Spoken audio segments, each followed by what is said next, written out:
செஞ்சுக்கோ. சாம்பாருக்கு வந்து நாங்கள் 5 காய் சேர்த்துக்குவோம். சக்கரவள்ளி கிழங்கு, முள்ளங்கி, பூசணிக்காய், கத்திரிக்காய், அவரைக்காய், உருளைக்கிழங்கு. உருளைக்கிழங்கு இல்லைனாலும் வேறு ஏதாவது காய் சேர்த்துக்கலாம். நாங்கள் வந்து எங்கள் வீட்டு மாடியிலே காய்ச்சதுங்க இந்த கத்திரிக்காய், அவரைக்காயெல்லாம். பச்சை மிளகாவும் இருக்குது பாருங்கள், எல்லாமே இருக்குது. மஞ்சளும் எங்கள் வீட்டு மாடியிலே தான் இருந்தது பாருங்கள். பொங்கலுக்கு தேவையான அளவுக்கு மஞ்சள் கிடச்சிச்சு. கரும்பு தான் போட்டு சரியாக வரலை. இது வரைக்கும் தாங்க இன்றைக்கி பொங்கல் ஆரம்பித்தாச்சு.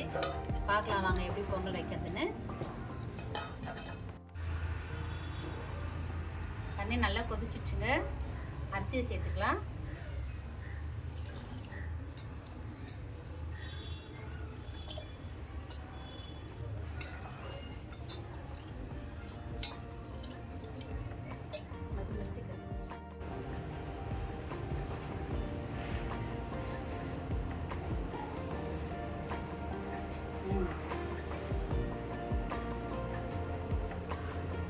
பொங்கலோ பொங்கல், பொங்கலோ பொங்கல், பொங்கலோ பொங்கல், பொங்கலோ பொங்கல், பொங்கலோ பொங்கல், பொங்கலோ பொங்கல், பொங்கலோ பொங்கல், பொங்கலோ பொங்கல், பொங்கலோ பொங்கல், பொங்கலோ பொங்கல்.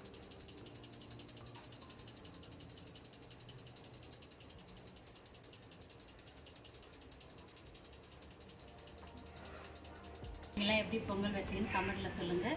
பொங்கல் தின நல்வாழ்த்துக்கள். வணக்கம்.